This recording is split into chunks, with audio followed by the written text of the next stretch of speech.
guys, welcome back to my channel. If you haven't heard, I am expecting our baby number 2 in October.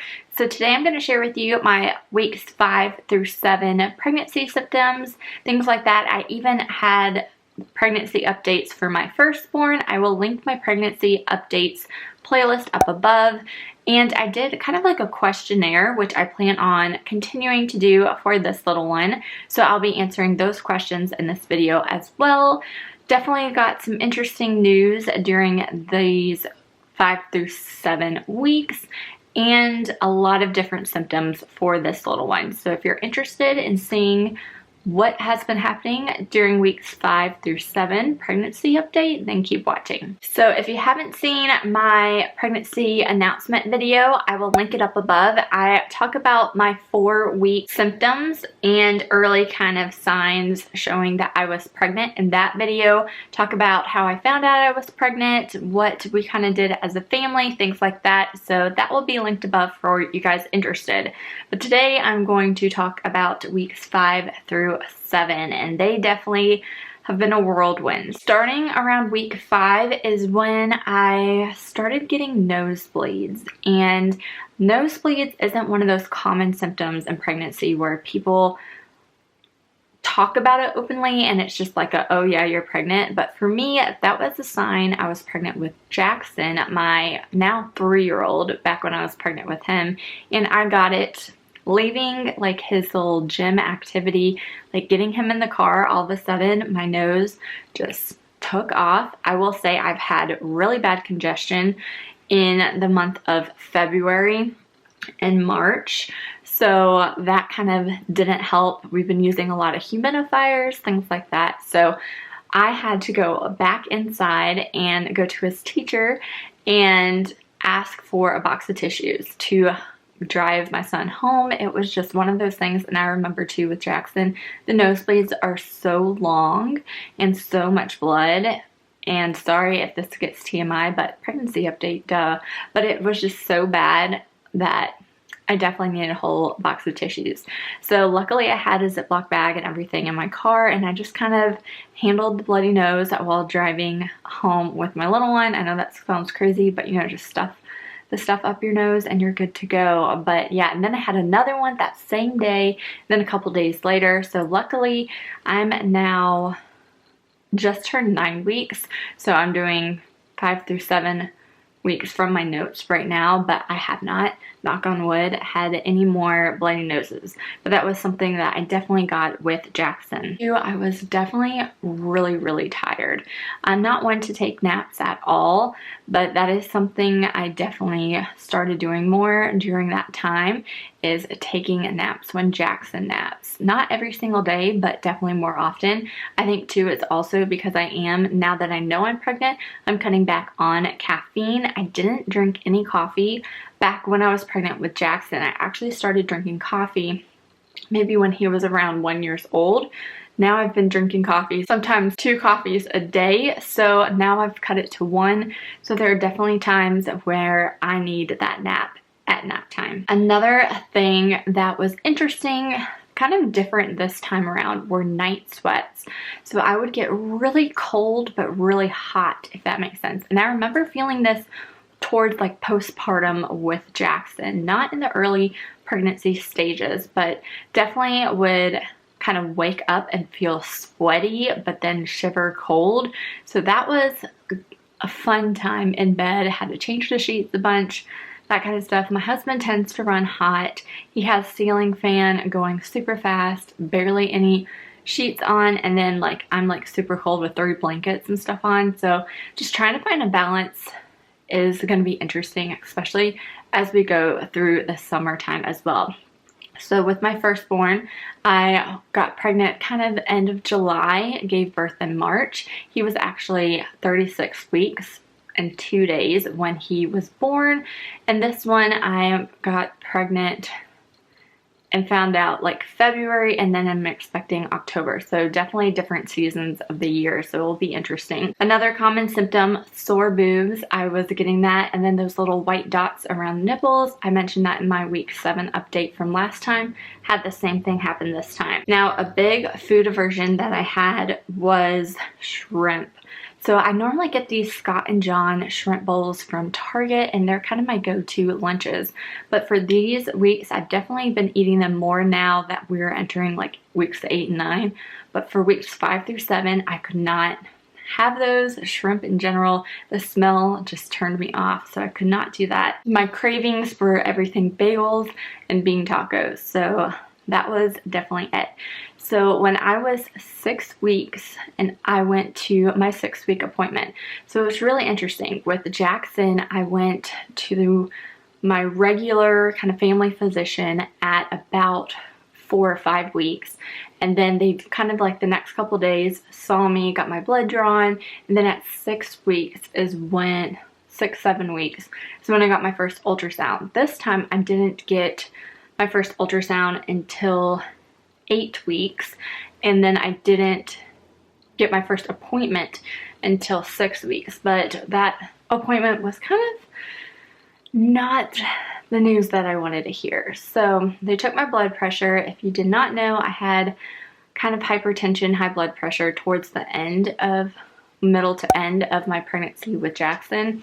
So my blood pressure is still not the hottest. It's not high, but it's definitely up there. So they are definitely monitoring me with that this pregnancy. They already said that I will be taking the Bayer baby aspirin once I pass the first trimester. So they're wanting me to be on that again. And then I found out the news that I will be taking the Micala shot, which is a hormone shot that they give to anyone in their kind of second or so on pregnancy, where their first pregnancy they delivered at least 4 weeks early. So since Jackson was 36 weeks when he was delivered, this now qualifies me to them basically wanting me to take this shot. So when they told me that, I'm definitely not a fan of shots. I don't think anyone really is. But I was definitely upset about it. Now I went to this appointment by myself. I figured it's just one of those quick appointments, but I did get that bad news by myself. So once I turn 16 weeks to 36 weeks, so 20 weeks, I need a shot in my arm every single week. So they said that they can do it in the doctor's office, and I can have like a nurse appointment, or I can have them at home and have like my husband do it. So once we get closer to that time, we'll see exactly what happens. I found a video kind of explaining it a little bit more. So if this is how you found me and are interested in learning more, I will link the video down below, but I'll definitely be sharing my experiences with the hormone shot. But basically, it's something that kind of helps your body not go into labor. So that's the biggest thing they're worried about, is because my water broke at 36 weeks and I delivered Jackson. They're afraid that that's going to happen earlier for baby number 2, because your subsequent babies normally come sooner than your first ones. So they're just wanting me on that, and I can stop taking it at the 36 weeks. So hopefully the baby kind of stays in and grows as much as it needs to. So they didn't require this for me. This is definitely something they just highly suggest. I have reached out to a couple of my doctor friends, and they kind of suggest it's good too. My mom's looked into it too and found that it worked for some people, didn't work for others. Me and my husband's stance kind of is it's better to do it and the baby be hopefully okay, and you did everything you can kind of do for the baby, versus not do it and regret it later and have that mom guilt later. So that is what we are going to be doing, and not looking forward to it, but it's definitely a sacrifice I'm willing to make to try and make sure my baby remains healthy and it doesn't have to be in the NICU. Jackson luckily wasn't in the NICU, so I'm hoping the same for this little one. Around weeks 6 through 7 is when my extreme nausea hit. So what I mean by that is I have definitely been throwing up. I have been feeling super queasy, not eating as much as I would want, trying to force myself to eat. It's basically like that feeling like I'm either going to vomit or I need to eat right now. So I try and force myself to eat, and then like an hour or so later I will vomit. So then I've been trying to eat saltines, have saltines by my bed and stuff now. I'm now on, they recommended me to take B6 twice a day and Unisom right before bed, which is like a sleeping pill.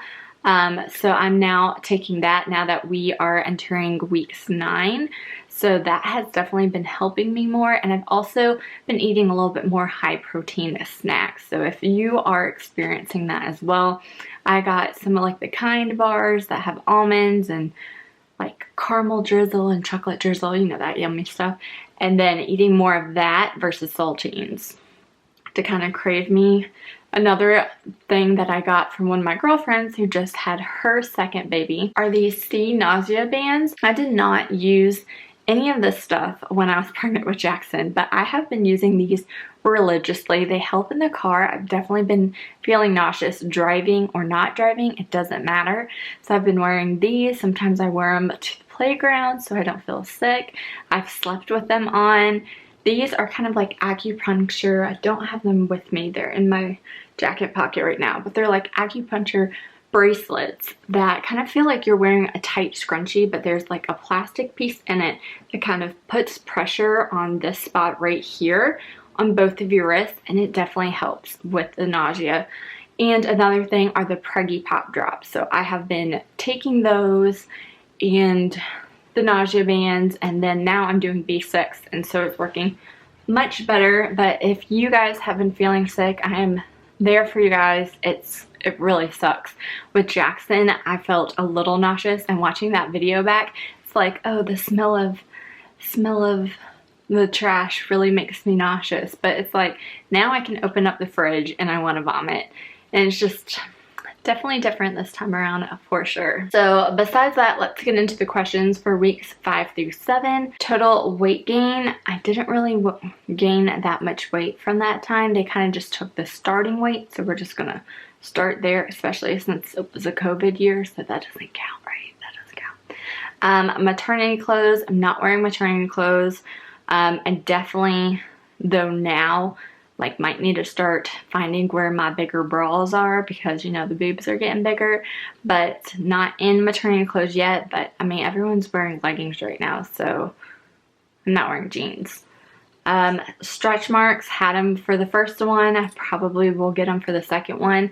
I have gone to a dermatologist, you guys know, maybe, for my hands, for them being dry, and I talked to them a little bit about stretch marks and what creams they would recommend, because I definitely was trying to get pregnant around that time. And they basically said all of the mama cream, belly butter, all that stuff is just a gimmick. Basically, it's all kind of hereditary, but to kind of keep maintaining and moisturizing the area. So I'm going to continue to use my First Aid Beauty Ultra Repair Cream and like a CeraVe lotion. I'm not going to go super crazy or anything like that this time around. How am I sleeping? Wasn't good because of congestion. Definitely was feeling the hip pain earlier on, and I don't remember that so early on for the first time. So I definitely, if you guys have been following me, you guys know there used to be like a little pillow back here that was like, Mary and Man, they'll make your lips messed up but not your mascara or something like that. I don't have the exact phrase memorized, but that has now been kind of wedged in between my legs when I'm sleeping on my sides, or when I'm sleeping on my back, I'll kind of prop one leg kind of open to the side. But in a couple of weeks I won't be allowed to sleep on my back anymore, so I'm just kind of doing that. I do have the Snuggle from the previous pregnancy I had. It is in kind of like storage. I need to wash that, but we'll see how kind of fluffy it still is. I am looking into like the U-shaped one, so I might do kind of a comparison video if you guys are interested in that, but I have not pulled it out yet. Best moment this week was probably just getting the confirmed pregnancy. Missing anything? Don't think I was missing anything. Like legit, since I was feeling like crap. Maybe just like a turkey sandwich. I'm always missing like deli sandwiches when I'm pregnant. Talked about my food cravings, movement, nothing really. Anything making me queasy or sick, quite a bit. Gender guess, who knows? We'll find out in May. Labor signs, none yet. Talked about my symptoms. My belly button is in. It does pop out if you guys have not been pregnant before. Mine popped out and it's back in now. Wedding rings on or off? I'll be completely honest with you guys. My wedding rings are not always on. Sometimes you just feel sick. I don't sleep with them on anymore, so I just don't even bother putting them on. But they probably are not going to stay on as long as they were for the first one. Happy or moody most of the time? I think I was pretty happy. And then what are you looking forward to? Definitely that first ultrasound, which is where I will talk to you guys and end the video here. We definitely went and got our ultrasound at 8 weeks, and I will talk to you guys in the pregnancy update for weeks 8 and 9 weeks in the next video for my channel. So be sure to subscribe, stay up to date with this pregnancy, things that are happening with baby number 2, and I'm really excited to share this with you guys and document this for me and my family as well, especially since we did this for Jackson, my firstborn, who I still can't believe is 3 years old. But yeah, this pregnancy has definitely been different, so we will see what happens from here. But thank you guys so much for watching. If you guys are pregnant as well, let me know when you guys are due in the comments down below. If you guys are trying, I'm with you guys. I will sprinkle some baby dust your way, praying for you guys so hard. And yeah, thank you guys so much for watching. Be sure to subscribe for more videos, and I'll talk to you in my next one. Bye.